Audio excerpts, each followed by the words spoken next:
अस्सलाम वालेकुम स्टूडेंट्स। अब हम बात करेंगे जी टाइप कास्टिंग क्या होती है जावा में। टाइप कास्टिंग दो किस्म की होती है, up casting and down casting. एक डाटा टाइप को दूसरी डाटा टाइप में कन्वर्ट करना टाइप कास्टिंग कहलाता है। और फिर हमने बात ये भी करनी है टाइप प्रमोशन क्या होती है, जो इसी से रिलेटेड ही है। जब आप टाइप कास्टिंग को समझ चुके होंगे तो टाइप प्रमोशन भी हमें क्लियर हो जाएगा जी। अब यहाँ पर देखें जी, हमारे पास हमें ये बात पता है कि बाइट जो है वो 1 बाइट मेमोरी लेता है, इंट जो डाटा टाइप है वो 4 बाइट्स मेमोरी लेती है, और डबल जो है वो 8 बाइट्स मेमोरी लेती है। इन्हीं को हम डिस्कस करते हैं। यहाँ पे मेरे पास एक वेरिएबल है बाइट बी, और उसमें मैंने स्टोर किया हुआ है 5, और यहाँ मैं इंट आई, और आई एक वेरिएबल है, और आई में मैं बी स्टोर कर रहा हूँ। तो क्या हो रहा है, यानी कि बाइट डाटा टाइप को इंट में मैं स्टोर कर रहा हूँ, तो दैट इज़ कॉल्ड अपकास्टिंग। छोटी डाटा टाइप को बड़ी डाटा टाइप में स्टोर कर रहा हूँ, और अपकास्टिंग जो है वो जावा में ऑटोमेटिकली हो जाती है, हमें कुछ करने की ज़रूरत नहीं है।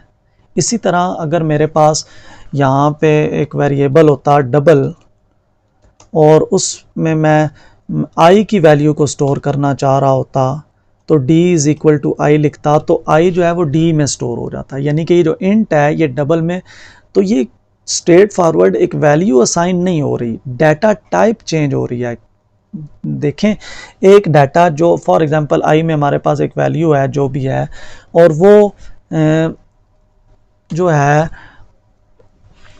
4 बाइट्स में वो पड़ी हुई थी, अब हम उसे 8 बाइट में स्टोर कर रहे हैं। तो ये बाकायदा एक मैकेनिज़्म है जो रन होता है और टाइप कास्टिंग होती है, तो इसको हम कहते हैं अप कास्टिंग।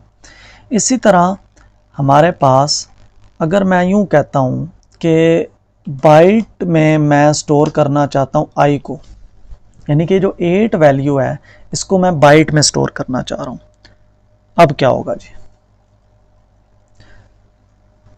एक बड़ी डाटा टाइप को छोटी डाटा टाइप में स्टोर करना चाहता हूँ। तो जब आप किसी छोटी, फॉर एग्जांपल आपके पास एक छोटा सा कोई बॉक्स है और उसे आप किसी बड़े बॉक्स में स्टोर करना चाहते हैं, तो आपके लिए कोई प्रॉब्लम नहीं है, आप उस बॉक्स को बड़े बॉक्स में रख दें। लेकिन अगर आप किसी बड़े बॉक्स को छोटे बॉक्स में रखना चाहते हैं तो ये इतना आसान नहीं है। That is called down casting, कि हम बड़ी डाटा टाइप को छोटी डाटा टाइप में कन्वर्ट कर रहे हैं, और ये इस तरह से नहीं होता, नो। यानी कि जो डाउन कास्टिंग है वो ऑटोमेटिकली नहीं होती, ये आपको क्लियर होना चाहिए। तो अब कैसे होती है, उसके लिए यहाँ पे हमें डाटा टाइप बतानी पड़ती है। यानी कि जो आई है इसको बाइट में कन्वर्ट किया जाए और फिर उसे बाइट में स्टोर किया जाए। इसी तरह अगर मेरे पास, जिस तरह लास्ट एग्जांपल में हमने देखा था कि अगर मैं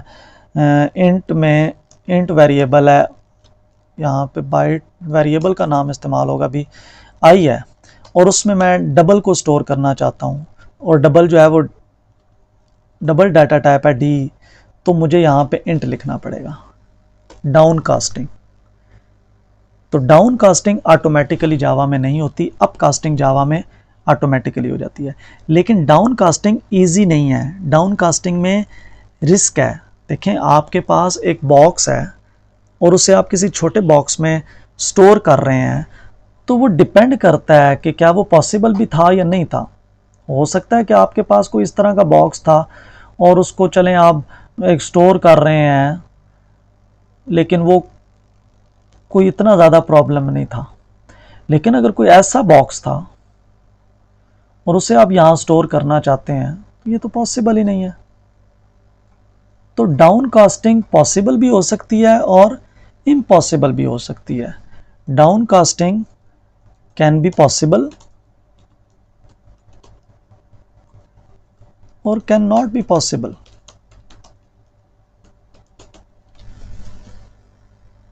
लाइक बाइट की रेंज है कि वो जी 256 तक वैल्यू स्टोर कर सकता है, 0 से लेकर 256 तक। अब अगर मेरे पास एंड में यहाँ पर 8 पड़ा हुआ है और मैं उसे बाइट में स्टोर करूँ तो मेरे लिए कोई प्रॉब्लम नहीं है। लेकिन अगर यहाँ मेरे पास वैल्यू आ जाती है 856, जो कि बाइट बी में स्टोर हो ही नहीं सकती, तो एक्सेप्शन आएगी। यानी कि डाउन कास्टिंग करते वक्त हमें ये चीज़ का ख्याल रखना है कि जो डाउन कास्टिंग हम कर रहे हैं क्या वो पॉसिबल भी है या नहीं है, और डाउन कास्टिंग जो है उसको हमें एक्सप्लिसिटली हमें खुद से बताना पड़ता है कि हम इसे डाउन कास्ट कर रहे हैं। तो ये तो था हमारे पास डाउन कास्टिंग और अप कास्टिंग का कॉन्सेप्ट। अब अगर आप मुझे ये बताएं कि मेरे पास एक बाइट वेरिएबल है और उसमें वैल्यू पड़ी है 5, एक इंट है और उसमें वैल्यू है 7, और एक डबल है और उसमें वैल्यू है फॉर एग्जांपल 9, और यहाँ मैं इन तीनों वेरिएबल्स को मल्टीप्लाई करना चाहता हूँ, तो रिजल्टेंट वेरिएबल क्या होगा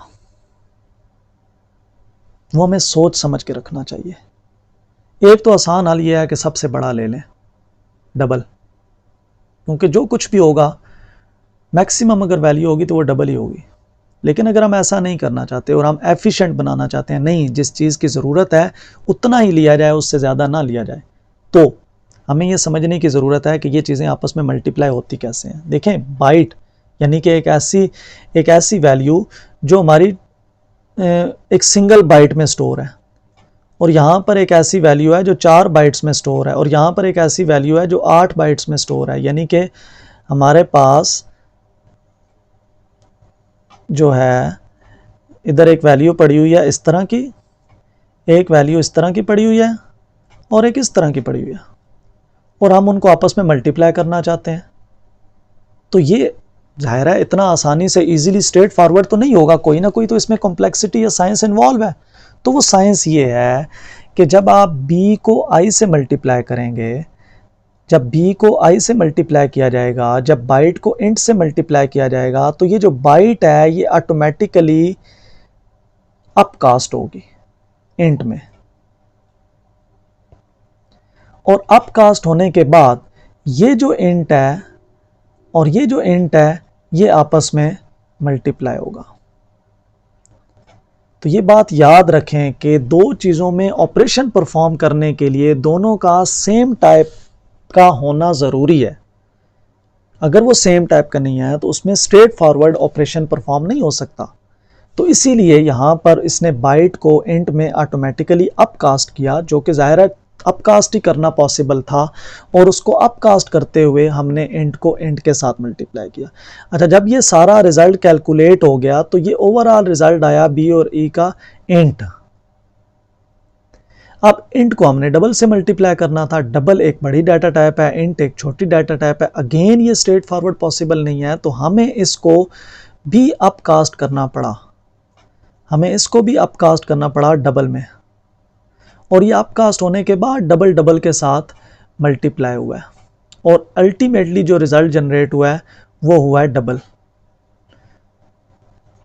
तो टाइप प्रमोशन, हमारे पास टाइप प्रमोशन जो है वो होती हैं जब आप मल्टीपल डाटा टाइप्स के वेरिएबल्स को पे ऑपरेशंस परफॉर्म करते हैं, तो उस एक्सप्रेशंस को की एवेल्युएशन के दौरान इस तरह की टाइप कास्टिंग होती रहती है, जो हमें कॉन्सेप्चुअली हमें क्लियर होना चाहिए।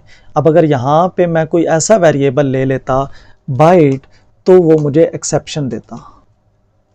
उसकी रीज़न ये है कि यहाँ चाहे आपकी वैल्यूज़ छोटी हैं, इधर जो रिज़ल्ट जनरेट हुआ है उसकी डाटा टाइप है डबल, और डबल बाइट में स्टोर नहीं हो सकता। अगर आप करना चाहते हैं तो यहाँ पे आपको यूं लिखना चाहिए था